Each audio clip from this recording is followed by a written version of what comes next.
Good evening મિત્રો, કાચો ગુજરાતીને આપ સૌને જય શ્રી રામ. મજામાં હશો? હવે ખબર એવી પડી છે ભાઈ કે ઈરાન પાસે મિસાઇલનો બહુ જથ્થો છે. જમીનની ખૂબ ઊંડે એમણે અંડરગ્રાઉન્ડ સ્ટ્રોંગ રૂમ્સ બનાવીને અને લગભગ 11 એવા ગોળાઉન મોટા તૈયાર કર્યા છે અને એટલા બધા મિસાઇલ એમાં ભરી દીધા છે જુદી જુદી ટાઈપના કે એમનો જથ્થો 2 વર્ષ ચાલે. હવે ઓથેન્ટિસિટી ખબર નથી પડી, પણ ઈરાનનો કોન્ફિડન્સ જોઈને આ સાચું હોય તો નવાઈ નહીં. આમાં શું છે, અમેરિકાની પીછેહટ તો થઈ જ ગઈ છે થોડી, કે એ લોકોને હતું કે ભાઈ બેને જોઈએ એમાં પ્રેસિડેન્ટને ઉઠાવી લીધો, એની વાઈફને ઉઠાવી લીધી એટલે વાત પૂરી થઈ ગઈ.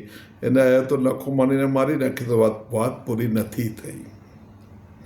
અમેરિકાની ગણતરી ખોટી પડી અને ઈરાને ડબલ જોડથી ડબલ જોશથી એમની કાર્યવાહી ચાલુ કરી છે. અરે સાઉદી અરેબિયાની સૌથી મોટી રિફાઇનરી આરો મોકા પર મિસાઇલો ચડાવી દીધી એમને, ફાયર લાગી, એક્સપ્લોઝન થયા અને તરત જ શટડાઉનમાં લેવી પડી. હવે કેટલું નુકસાન થયું છે કોઈને ખબર નહીં. આ 2 દિવસ પહેલાંની વાત છે, આજે ફરીથી નાખી દીધી એમણે. હવે દરેક દેશમાં નાખી રહ્યા છે. ગલ્ફના બધા દેશોની અંદર આ જ કામ ચાલે છે, કારણ કે ગલ્ફના બધા જ દેશ મોટાભાગના સુન્ની દેશ છે અને આસિયા દેશ છે ઈરાન.